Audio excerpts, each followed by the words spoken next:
A finales del año 2019, el mundo entero empezó a escuchar la palabra coronavirus. Una enfermedad que en ese momento se veía bastante lejana para Colombia y que incluso muchos pensaron que jamás llegaría. Pero pasaron los días y el 31 de diciembre de ese mismo año, un comunicado de prensa publicado en el sitio web de la Comisión Municipal de Salud de Wuhan en China informaba sobre unos casos de lo que denominaron neumonía vírica en esa ciudad.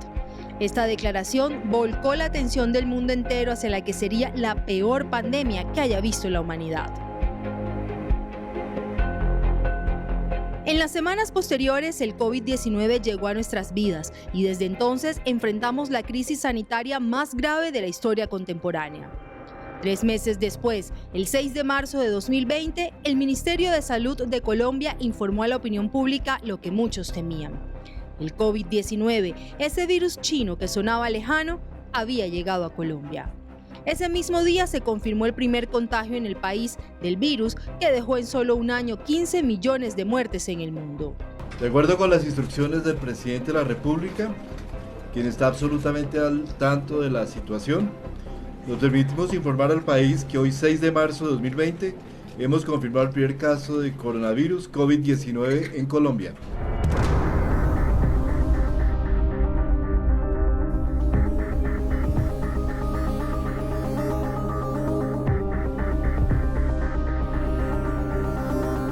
Se trataba de una joven de 19 años que había llegado al país procedente de la ciudad de Milán, Italia, con los síntomas propios del virus: fiebre, pérdida de olfato y gusto, dolores de cabeza, entre otros.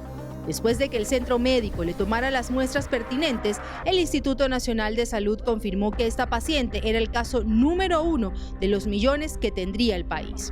Para entonces, ya eran 96 los países que habían detectado el virus. Colombia se convirtió en el sexto en América Latina en hacerlo, luego de Ecuador, Brasil, Chile, Perú y México. Tras ese anuncio, se tomaron medidas con las que se buscaba evitar la propagación del temido COVID-19. El uso obligatorio del tapabocas, el confinamiento, el pico y cédula, los toques de queda, el teletrabajo y la educación virtual. Pero a pesar de tantos esfuerzos, también fuimos testigos del desbordamiento de las camas de cuidados intensivos y de los servicios funerarios a causa del contagioso virus. El Atlántico fue uno de los departamentos que más sufrió por cuenta del COVID-19. El tapabocas se convirtió en ese compañero infaltable para todos. Sin embargo, los contagios se dispararon. En estos años se reportaron más de 420.000 casos y lastimosamente 10.265 personas perdieron la vida. Entre esas, la familia Méndez Mejía, que perdió a 4 de sus miembros.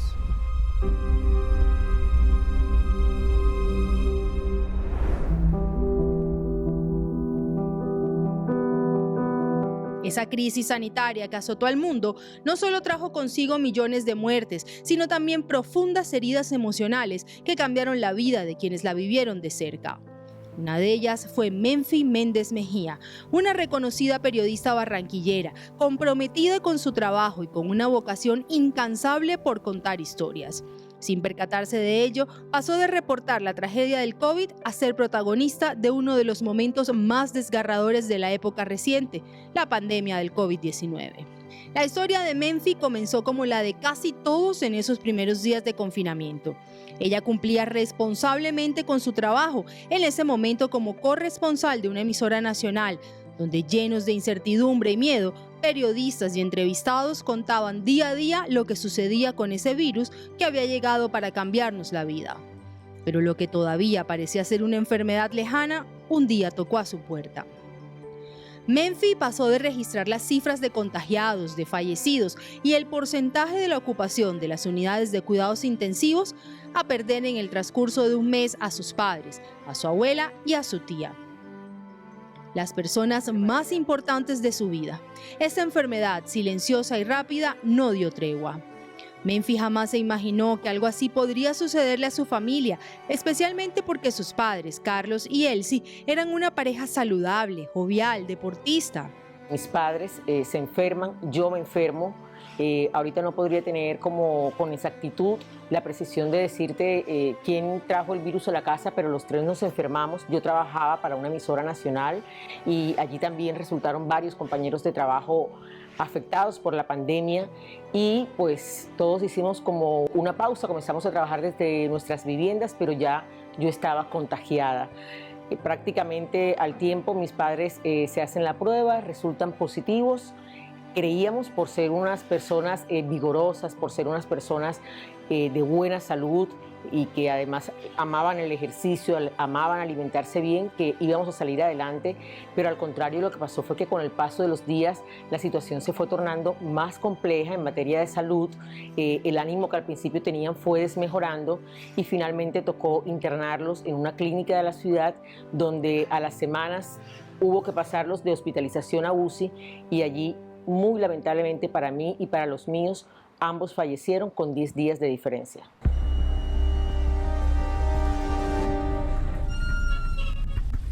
Su familia aún no asimilaba el golpe de despedir a dos de sus preciados miembros cuando recibieron otra desgarradora noticia: la pérdida de su tía y de su abuelita. Se infectaron por diferentes causas. Mi abuela sí tenía varias complicaciones ya de salud, comorbilidades, como le llamaban en ese tiempo, y la llevaron, la internaron y ella falleció coincidencialmente al día siguiente de mi madre. Entonces ya prácticamente todos los familiares nos encontrábamos allí. Finalmente mi tía, que tenía cerca de 47 años, una docente de la Universidad del Atlántico, lista ya para hacer una maestría en el exterior, lamentablemente también se infectó.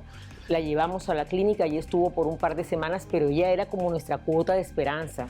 Sí, o sea, ya habíamos perdido a nuestros padres, ya habíamos perdido a nuestra abuela paterna y ella era la más joven del grupo, por lo que pensábamos que iba a salir adelante de esto. Claro, 3 hijos mucho más jóvenes que mis hermanas y yo, y teníamos la esperanza que ella fuera como nuestra cuota de milagro y de victoria de esta tragedia tan dura para todos nosotros, para la familia Méndez y también para la familia de parte de mamá. Para Menfi fueron momentos muy difíciles en los que incluso llegó a pensar que tenía la culpa de que todos se hubieran contagiado. Lo pensé y lo pensé todo el tiempo. Ese pensamiento estuvo acompañándome siempre, solo que nunca lo expresé. Creo que es la primera vez que hablo de esto, nunca lo expresé porque en ese momento cada quien estaba como viviendo su propio dolor. No sé si de manera individual también otras personas de mi familia lo pensaron, pero ellos, creo que una prima muy inteligente que es médico, ella decía: Menfi, tu papá salió a tal lugar, tal vez allí lo tomó, o tu mamá a tal otro. O sea, trataban como de poner historias como para que yo estuviera tranquila, pero yo tengo casi la absoluta certeza que fue a partir de mi contagio. Obviamente nadie va a querer afectar a personas del hogar, pero esto estuvo acompañándome este pensamiento durante muchísimo tiempo del primer año del duelo, como que esto ocurrió, porque ya yo había escuchado otras historias en el ejercicio del periodismo y de entrevistar a personas que sí había pasado, que alguien de la familia llegó, contagió al resto y fallecieron. La pandemia no solo le arrebató a sus seres queridos, sino también el derecho a despedirse y acompañarlos en sus últimos momentos. La soledad y la tristeza la invadían. A que no todos vivimos las etapas de la misma manera, yo sí me sentía como en un estado de shock. Sí, es decir, aquí llegaban personas o mensajes o detalles o regalos o flores, diferentes detalles, porque también todavía estábamos en el tema del contagio y no nos visitábamos, era muy difícil este duelo así como lejos de la gente que uno quería, pero llegaron muchos detalles, también pues de las autoridades a las que uno siempre entrevista, fueron muy especiales. Pero yo, a pesar de ver todo esto que llegaba a mi casa, por dentro yo me sentía como en un estado de shock, como que esto no pasó, como cuando uno le da un golpe muy fuerte en la cabeza y uno queda totalmente desorientado. Yo me sentía desorientada. De la emisora me llamaron, me dieron como 15 días más, ya después de lo que había pasado, pues inicialmente por mi papá me dieron unos días, después por mi mamá otros días, y cuando ya ellos vieron que la tragedia crecía y crecía, ellos me dijeron: Menfi, tómate 15 días más, después regresas a la empresa, después miramos. Así lo hice, decidirme para Medellín, pero yo amo esa ciudad, pero en Medellín yo prácticamente estaba y salía y miraba las cosas, los parques sobre todo que me gustan tanto, pero yo era en medio de un mar de lágrimas. Allí comencé a escribir muchísimo por mis redes sociales, comencé a abrir un poco mi alma, mis emociones de cómo me encontraba, lo hice en mis redes sociales, pero yo aparentemente estaba en Medellín, pero mi cuerpo, mi corazón, todo estaba en la situación que había dejado aquí en Barranquilla.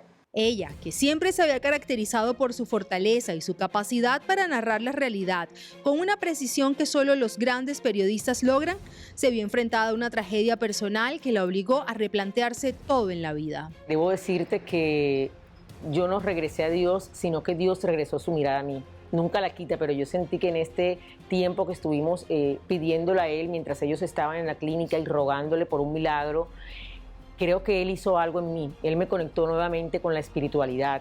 Él me conectó nuevamente con la esencia de lo que nos enseñaron nuestros padres cuando éramos muy niñas, de llevarnos a la iglesia y todo esto. Y creo que a partir de allí yo no salía para ninguna parte. O sea, yo solamente iba para el trabajo y me nació comenzar a ir nuevamente a la iglesia. Su vida dio un giro inesperado, sumiéndola en un abismo de confusión. Incapaz de sobrellevar sola el peso de estas pérdidas, tuvo que reunir fuerzas para pedir ayuda y dar los primeros pasos en el camino hacia la sanación de sus heridas. En momentos claves yo dije, es que nadie puede solo, y menos una situación como estas. Entonces comencé a tocar puertas de las personas que yo creía podían tener empatía con mi situación y podían orientarme a algo más, a algo que de pronto fuera de carácter profesional para lograr salir adelante de esta situación. Entonces yo creo que lo peor que podemos hacer en cualquier situación de pérdidas que nosotros vivamos es quedarnos callados. Yo dije, voy a asistir donde un psiquiatra para que él me diga cómo estoy. Me dijo, Menfi, tú estás en depresión y necesitas medicarte. Entonces yo sé que no todas las personas de pronto cuentan con la fortaleza para aceptar que necesitan ayuda, pero creo que es lo más sanador y la forma como podemos salir adelante en estos procesos, porque después tenemos reacciones que desconocemos y que no esperamos de nosotros mismos, de rabia, de enfermedades, etcétera, porque no hemos hecho estos procesos como debemos hacerlo. Hace año y medio y con solo una diferencia de 10 días, la vida me los arrebató. Desde el 21... Aunque la tragedia personal de Menfi se viralizó rápidamente, ella decidió compartir su experiencia abiertamente. A través de sus redes sociales narró su dolor, confusión y sufrimiento sin filtros, permitiendo que otras personas en duelo encontraran consuelo y supieran que no estaban solos en su tristeza. Esos mensajes, videos y posts se empezaron a convertir en esperanza para aquellos que, como ella, sufrieron pérdidas irreparables. Comencé a mirar que las publicaciones que yo hacía en mis redes sociales sobre el duelo estaban comenzando a tener una respuesta, un impacto, y yo dije, bueno, pero yo conozco algunas personas que son psicólogas.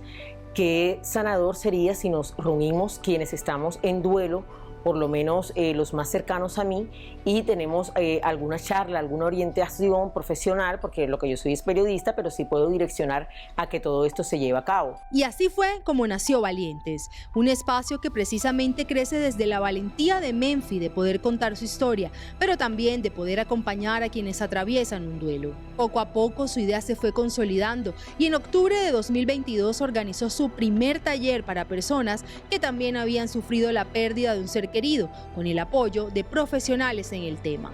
Comencé a promocionar ese primer encuentro por redes sociales y conté con el apoyo de la psicóloga Haichel Benito.